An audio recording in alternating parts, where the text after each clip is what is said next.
যাই চলেও নাই আশেপাশে, এসে যাই চলেও নাই আশেপাশে, শুধু করে হাহুতাশ।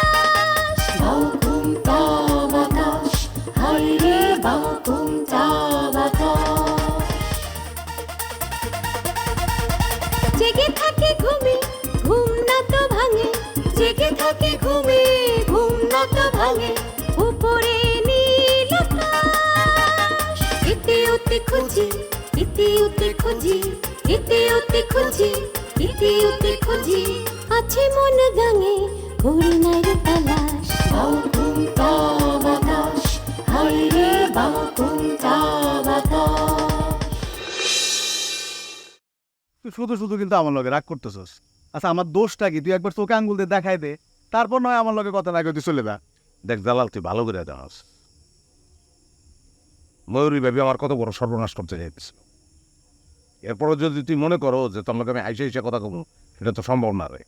আমার ব্যাপারটা আর কি, মানে ভালো মানুষ তার কাছের মানুষ বোঝেই না যে এটা ভালো মানুষ।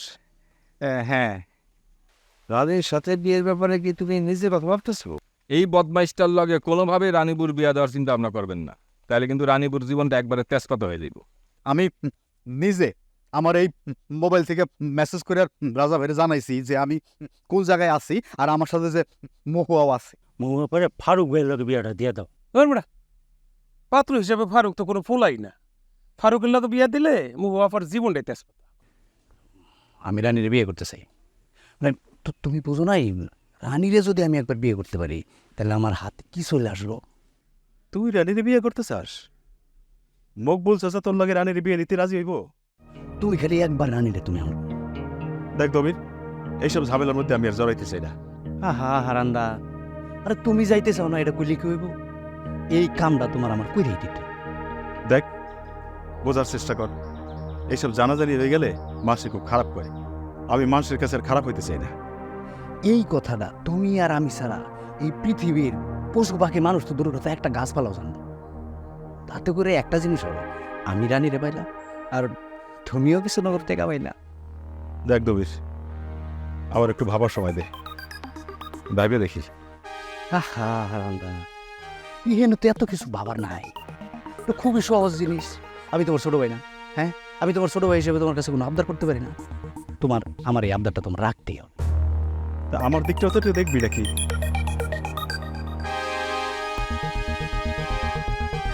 আমি যদি তোমার কথা না ভাবি তাহলে আর কে ভাববো কো আনন্দা? হ্যাঁ, সময় হাতে খুব বেশি নাই। কালকের দিনের মধ্যে তুমি যেমনে পারো আমার জন্য তুমি কিছু একটা করবা। আর কাজটা হয়ে যাওয়ার পরে তোমারে যে কেমনে খুশি করতে হইব এই দায়িত্বটা তুমি আমার উপরে ছেড়ে দাও। আমার উপরে তুমি আস্থা রাখতে পারো। এত করে রান কইতেছ ছোট ভাই, দেখি আমি তোর সাথে কি করতে পারি। হাত থেকে উঠে দেও আনন্দা, দেও। ঠিক আছে?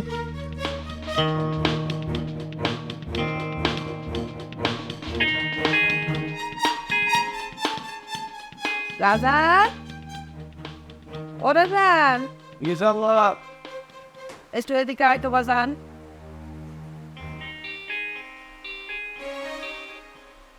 তুই তো বলছো আমার বাইরে বা কইতেছিলাম যে খুব হবে যে কি শুনছে কই কথা শুনেন পালে তো বাড়িতেই হওয়ার মানে সুখের কথা তোমরা দুজন আমার লোকে কোনোদিন কও নাই, বাকি থাকে দুঃখ।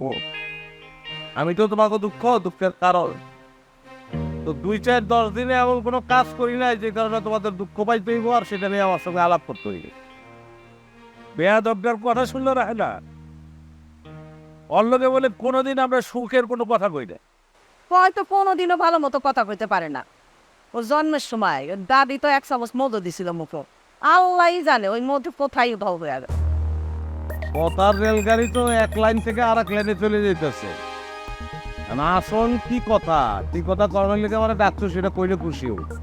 শোনো, রেলগাড়ি ঠিক পথে যেতেছিল, কথার রেলগাড়ি তো এক লাইন থেকে আরেক লাইনে তুমি ঠেলে দিতেছ। তোর বোন কতটুকু কি করতে পারে সেটা তো দেখাই ফেলাইছিস। আমার মনে হয় ওর কামলা দিলে কি মনে হয় ওর কি? আমি কইতেছিলাম যে যত দ্রুত সম্ভব ওর বিয়েটা দিয়ে দিয়েছে। রায়লা, রাজা তুই আমার কথাটা মন দিয়ে শোন।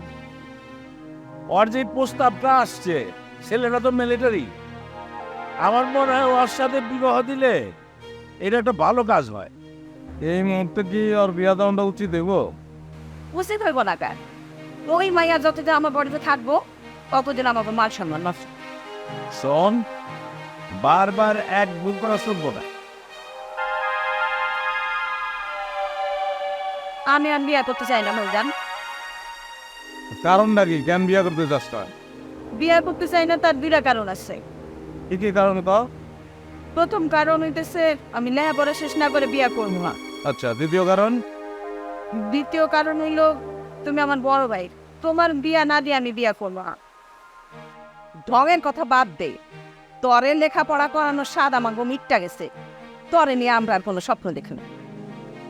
এই শোন, ওই বড় ভাইয়ের বিয়ার চিন্তা তোমার করতে হইব না, তুমি তোমার চিন্তা করো। ওর বিয়ার পরে যদি বিয়ার আশা করো তাহলে এই জীবনে তোমার বিয়ে হইব না। তোরে খায়েশ করে বিয়া দেওয়ানের স্বাদ আমার মিটটা গেছে। তুই যে রূপটা আমাকে দেখাইছস তাতে তোর প্রতি আমাদের আশা ভরসা সবকিছু নষ্ট হয়ে গেছে। আর যাই হোক আম্মা, তুমি ফারুক ভাইয়ের নাম আমার সামনে আর কইবা না। লোকটা এক নম্বরে একটা বেইমান, তার নাম শুনলেও আমার ঘৃণা লাগে। আইসেন, তোর মনের মতো হয় নাই দেখা ফারুক বেইমান হয়ে গেছে, তাই না? ফারুক কার লোকে বেইমানি করছে না করছে এটা আমি জানি না, কিন্তু আমার যে কথা ফারুক দিছিল সেই কথাটা সে রাখতে যে আমি খুশি। রাজা, আমি কোনো রিস্ক নিতে চাই না। এই বাড়িতে এই মহুয়ার কোনো আবদার চলবো না। ওর বিয়ার সিদ্ধান্ত নিশ্চিত নিচ্ছি, এটা ফাইনাল করে ছাড়বো ইনশাল্লাহ। আমার ওই একই কথা। আমার একটু ভাবতে টাইম দাও তোমরা, আমি চিন্তা ভাবনা করে তারপর আমার সিদ্ধান্তটা জানাই। কিন্তু আজকে তাড়াতাড়ি কইটো, তাড়াতাড়ি জানাই।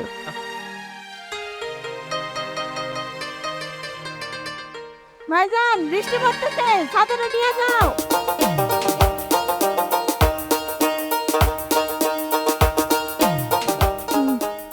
আহা কি জোস লাগতেছে না? হ্যাঁ খুব জোস লাগতেছে তো।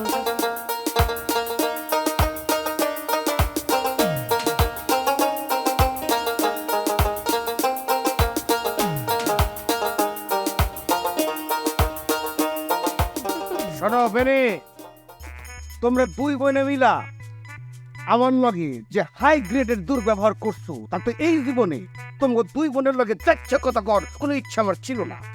কথা কাউনার ইচ্ছা ছিল না তো আইসো কেন মনির ভাই? আরে বুঝতেছো না কে, এই গ্রামের মধ্যে একটার পর একটা আমাকে নিয়ে যে সমস্ত ঘটনা ঘটতেছে তাতে তো না এসে কোনো উপায় দেখতেছি না। কেন মনির ভাই, নতুন করে আবার কি ঘটলো? মানে তুমি কি আবারও চুরি চামারি করে ধরা পড়লা নাকি? দেখ তো মেয়ে, আমার বংশমর্যাদা সম্পর্কে তোমাকে কোন ধারণা নাই? আমি কি সেই লেভেলে খারাপ কোনো ছেলে যে চোরের মতো একটা ঘিন্ন বিষয়ের সাথে নিজের নাম জড়ামো? হ, তুমি তো হাই গ্রেডের ভালো সওয়াল। এর লাগেই তো রানী বুয়ার বেনি তোমারে গাছে বাইন্দা আচ্ছা রকম সাইটিং করে দিছিল। ওরে, এই দুঃখের কথাই তো এখন আমি মন থেকে তাড়াইতে পারতেছি না। জীবনে একটা অন্যায় না করেও বারবার আমি খালি অন্যায় শিকার হইতেছি, বুঝছো বাবা? এই এলাকায় কিছু মির্জাফর, কিছু ঘষিটে বেগম আছে, তারা মিথ্যা কথা কয়া কয়া এই বেনি আর রানীর কান ভারী করে আমার ওই মর্মান্তিক সালটিংটা খাওয়াইছে। হ, তুমি ঠিকই কইছো।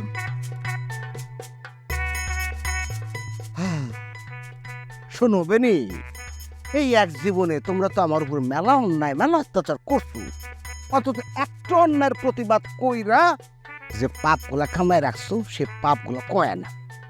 কারণ এর প্রতিবাদ করতে কইতাছো মনির ভাই? কার আবার? হয়তো সেলিমের কথা বলতেছি। সে যে ধরনের প্রতারণা করছে এই এলাকার কারো তো অজানা থাকার কথা না। রাজা ভাই কিনা দেওয়া ছাগল সে কিনছে বইলা আমার মাইজাপুর পাশাপাশি তোমার থেকেও টাকা হাতাইছে। এটা তো অনেক পুরানো সাবজেক্ট। ওরে পুরনো সাবজেক্ট হইলেও ঝামেলা তো এখনো মিটমাট হয় নাই। আর কি ঝামেলা অবশিষ্ট আছে বলে তোমার মনে হইতেছে? শোনো, মায়ের পরে আর যে কোনো লেনদেন থাকে না, এটা তো অস্বীকার করতে পারো। যেটা হাসা সেটা তো অস্বীকার করার কিছু নেই মনির ভাই। হ্যাঁ, সেলিম যে প্রকাশ্যে এত বড় একটা প্রতারণা করলো তার একটা শাস্তির ব্যবস্থা হওয়া উচিত না? কই, তোমরা তো কোনো শাস্তির ব্যবস্থা করলা না। তা কি শাস্তি দিলে তুমি খুশি হইতা ফোনা মনির ভাই?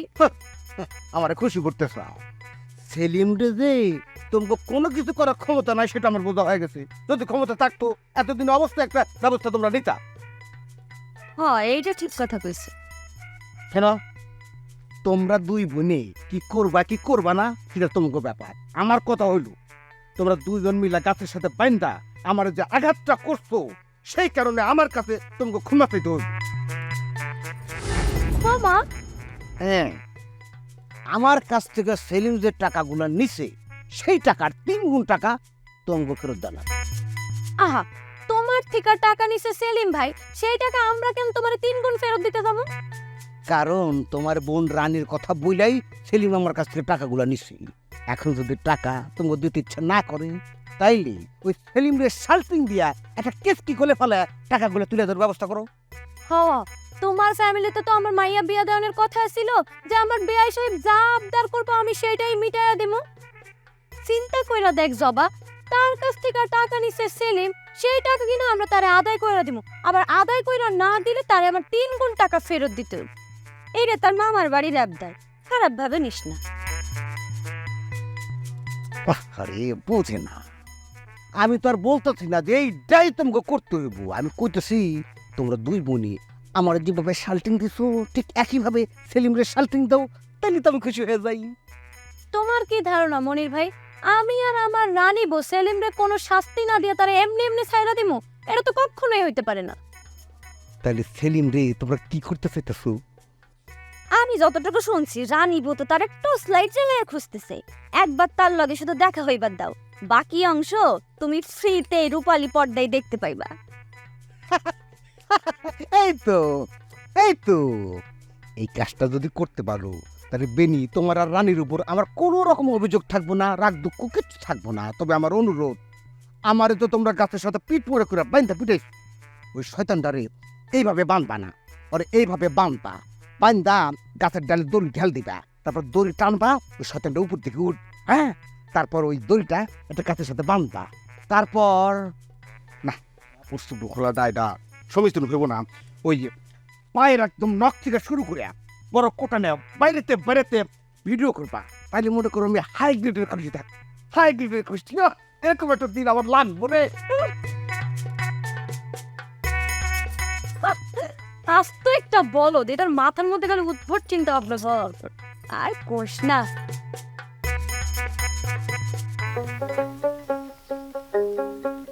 মাটি নিয়া করো কেন এত বাহাদুরি, মাটি নিয়া করো কেন এত বাহাদুরি, 3.5 হাত মাটির নিচে থাকবে জীবনের গাড়ি, মাটি নিয়া করো কেন এত বাহাদুরি, মাটি নিয়া করো কেন এত বাহাদুরি।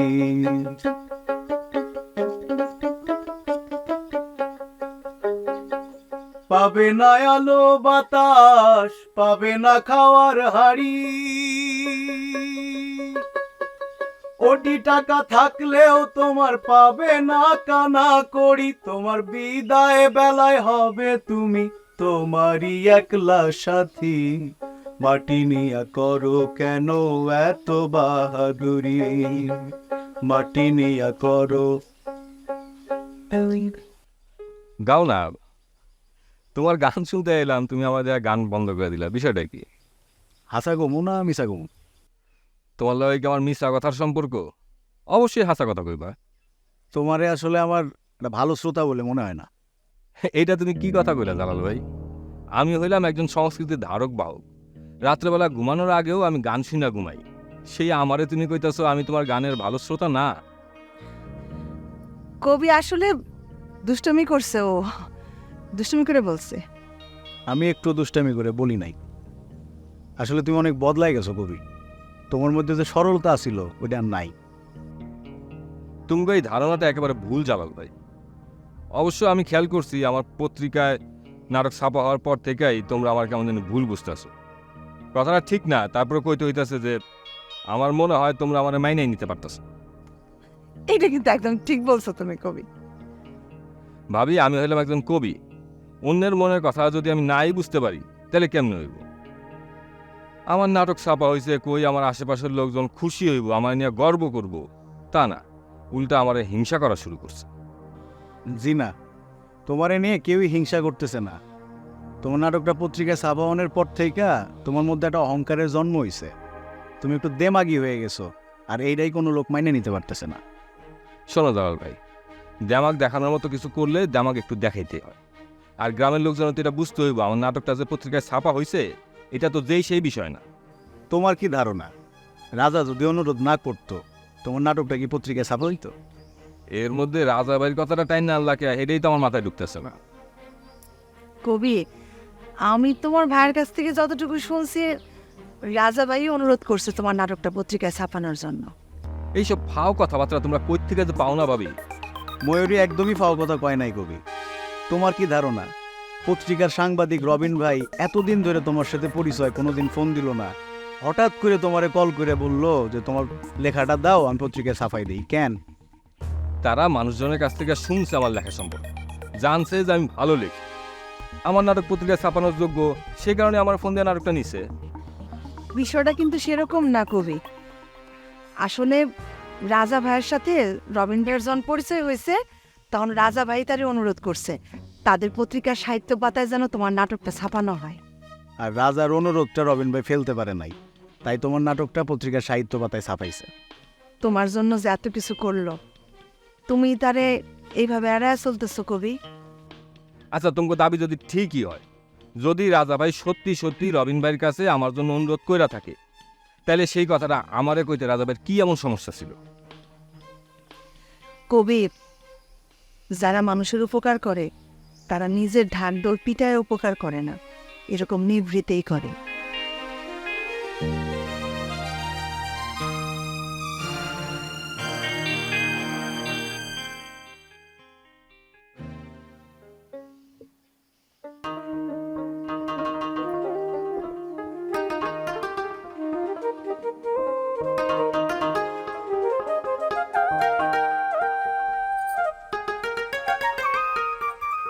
আপা, আপনি মহুয়ারে চিনেন না? হ্যাঁ, চিনবো না কেন, ওই যে রাজার বোন। এই তো ঠিকই চিনছেন। সে গতকাল কি করছে জানেন? কি করছে? রাজা ভাইয়ের তো মুখ পুড়াইছে। এটা কেমন কথা, মুখ ফুরাইছে মানে? কি করছে?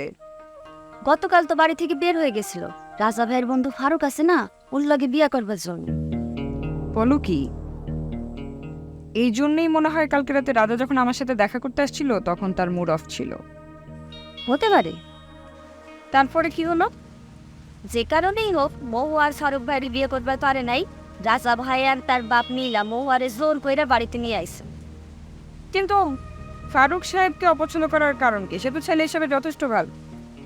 আপা, ফারুক ভাইয়ের প্রথম অপরাধ হচ্ছে সে বড়ি। তাছাড়া তার তুতলানো স্বভাব আছে, এই কারণেই হইব।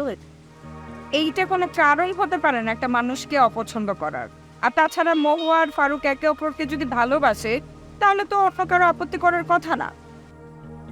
আপা, বাস্তবে সবসময় এমনই হয়, গরিবদের কেউ পছন্দ করে না। আর প্রেম ভালোবাসা করে বিয়া, এটা গ্রামের মানুষ কেউ কোনোদিন ভালো চোখে দেখে না, দেখতেও পারবো না। জবা, দেখো এখন সময় অনেক বদলিয়েছে, এইসব সেন্টিমেন্ট নিয়ে আমাদের বসে থাকলে হবে না।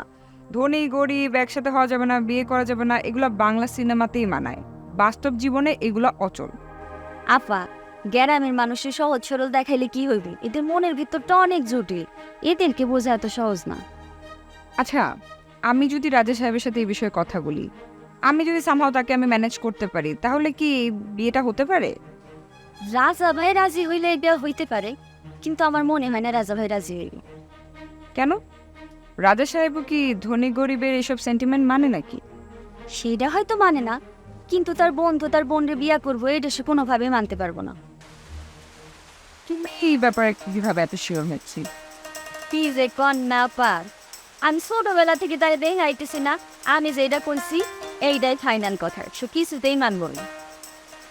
যাই হোক, তবু আমি এই বিষয়ে রাজার সাথে কথা বলি, এটা একটা সলিউশন করা দরকার। ওয়াগেন মনি, মামনি, কি রে তুই বাইরে যাস নাই? বাপের এত দোকান যত্ন করতেছে না পান্ডাজি? বাইরে বৃষ্টি পড়তেছে, আব্বা এর নেগে নাইনি। ও পাইলে মনে হয় কোনো বায়না টাইনা আছে তাহলে। কি হয়েছে আব্বা, ডাকছো কেন? না তোমার কিসের জন্যে? জাফর রে এত করে কইলাম যে একটা তান্ত্রিক জোগাড় কর, ইমার্জেন্সি। সেই তান্ত্রিকটা আজ পর্যন্ত আমার বাড়িতে আইলো না, এখনো পর্যন্ত। আচ্ছা আব্বা, তোমার জামাই তো অনেক চেষ্টা করতেছে একটা ভালো তান্ত্রিক খুঁজে পাওয়ার জন্য, এখন যদি না পায় বেচারা দোষ কোথায় বলো? চেষ্টা করলে কি না পাওয়া যায়? চেষ্টা করলে বাঘের চোখ পর্যন্ত মেলে, কিরে মেলে না? আরে তান্ত্রিক, হ্যাঁ তান্ত্রিক আইবো আমার বাড়িতে, আমি রুম তারপর আপনার কাছে এসে বলছি, এখন আব্বার সিদ্ধান্ত নেবে। তা তুমি কি মনে করো রানীরে তো বিরাতে তুলে দিলে ভালো হবো? না, কখনোই না। দুনিয়া উল্টে গেল না আব্বা। দেখতন নাটকটা মঞ্চস্থ হওয়া উচিত ছিল। আমিও চাইছিলাম যেটা মঞ্চস্থ হোক, কিন্তু মঞ্চস্থ না হওয়ায় আমার নিজেরও অনেক মন খারাপ হয়েছে। ভালো লাগে নাই আমার এটা। সেটা তো এখন বুঝতেছি রাজা ভাই, তখন তো বুঝি নাই। আমার শেষ করার কোনো কারণ নাই তোমার জানি। কারণ আছে কি নাই তা তুমি এখনই জানতে পারবা। তা আমি শুনলাম তুমি নাকি আমার মাইজাবুরে বিয়া করার জন্য আমার দুলাভাইয়ের কাছে প্রস্তাব দিছো। হুট করে যদি আমি এই বিয়ের সিদ্ধান্ত না নিতাম, তাহলে যার কথা ভাইবা আমি ঘর ছেড়ছিলাম তারে কোনো সময় চিনতে পারতাম না। তুই এটা কি কইতেছিস মহুয়া? তুই ফারুক ভাইলে চিনলি? নতুন প্রেমে মন মজাইয়া করিলাম কি মস্ত ভুল। নতুন প্রেমে মন মজাইয়া করিলাম কি মস্ত ভুল। আমার লাভের মাঝ যদি পায় এক দশমালা, যদি পায় এক দশমালা, কেউ হবে না নিরাশ। তালা প্রেম ঘরে, তালা প্রেম ঘরে, তালা প্রেম ঘরে, তালা প্রেম ঘরে, যাবে ভেঙে পালা, সত্য হবে প্রকাশ।